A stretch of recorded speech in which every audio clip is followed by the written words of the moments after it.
Hey everybody, welcome to Obscurities in Miniature. Today I've got another release from Beyond the Gates of Antares from Warlord Games, and I'll be honest, I didn't even know this existed until Dakkadakka member Bob the Inquisitor pointed it out to me. I thought these were only available in metal, but these are the Freeborn Damari squad. So the Freeborn are one of the factions that kind of, are against all the other groups in the game. And they go into a little bit over here about what they're all into, and I honestly did not know these guys existed in plastic.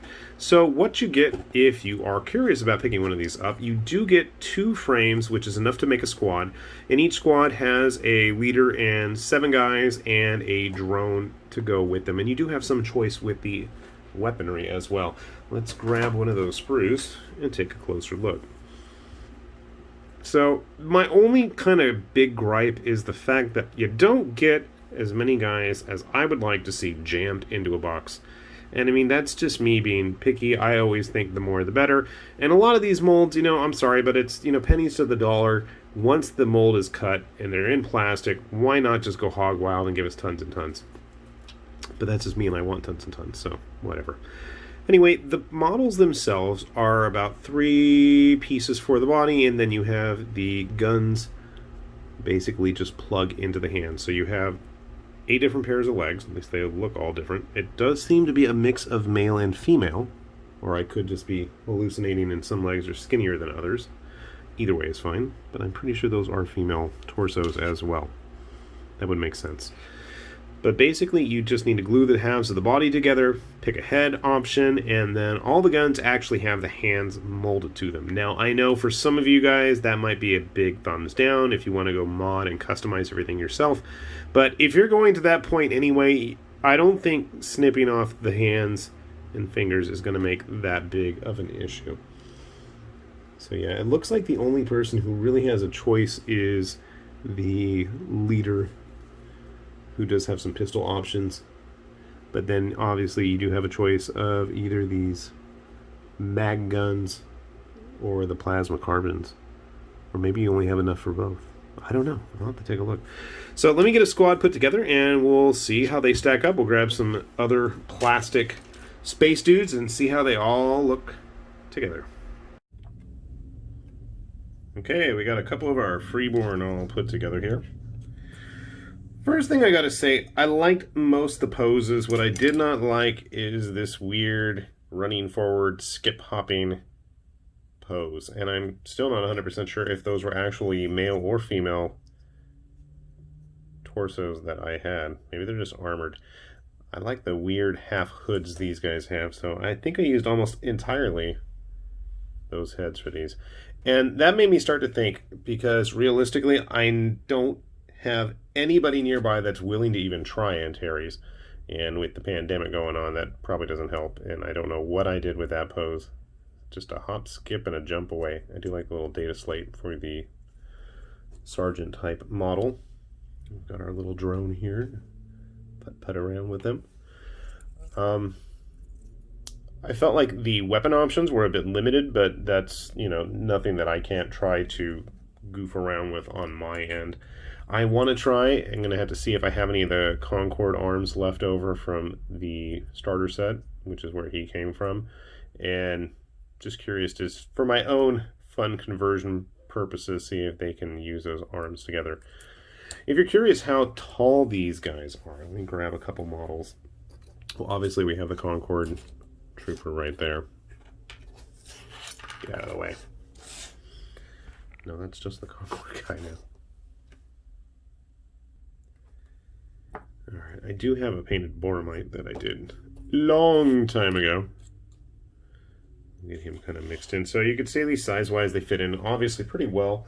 They're not nearly as armored up as the Concord guys, and they're definitely not anywhere as chunky as our Boromite friends, but that's okay. Not everybody has to be that thick and swole like they are. Now, they are on those little smaller bases that Warlord uses, so keep that in mind, because if you wanted to have them, let's say, hang out with your Marines, then you're going to definitely see some size discrepancies there. But again, he's on a custom plastic base anyway, so what does he matter? How about my first thought was, these guys, if I'm not going to have a chance to play them in Antares, and if I am going to play Antares, I'm more than likely going to be going with the Isorians anyways, or maybe the Gar, because they're just fun and up my alley. I'm thinking cultists for like Necromunda or, you know, any kind of other sci-fi proxy. And check that out, size-wise, other than the base, they are a pretty good match. So if you wanted to have them in some kind of irregular type infantry unit, if you want to use them as a gang, if you want to use them playing around with some like Anvil stuff, I think they're going to fit in really well there. Grabbing a couple other random human models just to give you guys a good sense of what I mean with some Wargames Atlantic stuff. You can see here, and obviously if the bases are a little bit raised, I know this is the wrong size base, but it does kind of alleviate that discrepancy. And if you just put them on a regular, you know, similarly sized plastic base, I think they're really then going to fit in great. And that really makes me curious. I got to go dig out some of my Wargames Atlantic leftover bits and see just how they're going to stack up there with a Trader Guard from Blackstone Fortress. Actually, here, let's grab a Feudal Guard we printed off from the Maker's Cult. And you can see, I think these guys are actually going to be really versatile in terms of size and use, especially if you want to use them, you know, not only for Gates of Antares, but if you wanted to have them, like I said, as some kind of like a Chaos Renegade cult, if you wanted to use them for like a Stealer cult, I think, you know, with their weird bald heads, I think they actually would make pretty good, what is it, like the later gen stuff where they are able to blend in more easily with the human factions. Just give them a nice, you know, weird pinkish, purplish skin tone and you'd be good to go. Heck, you can probably just glue a couple extra Stealer claws here and there. Hey, you have yourself a homegrown Stealer cult then. So yeah, I like that. I like the fact that I think these guys can actually get a lot of use in not only their own game, but in other similar sized skirmish battles.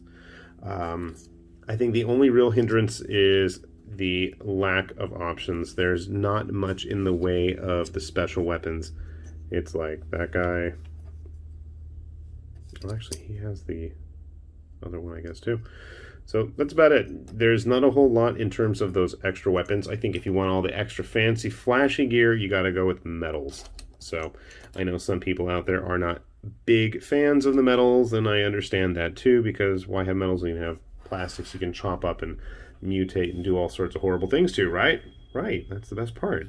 So something to ponder, and something, if you ever do come across these, might not be a bad idea to pick some up for some hobby projects. Especially, I gotta say, Warlord does tend to run some pretty good sales on their website, so it is something worth keeping an eye out for. I'll put a link down below in case you're curious to learn more about the game, because like I said, I know at least in my area, it doesn't get a whole lot of traction, but the more eyes on this stuff, the merrier. And then, hey, what do you know? Maybe by the time we've got the all clear to go out and game in public again, regularly and normally like we used to in the olden days, maybe we'll have a nice and growing group of players interested in checking it out. So do take a look. With that said, this has been High Lord Tamberlane with Obscurities and Miniatures, saying thanks for watching, and we'll see you back here soon. Bye-bye.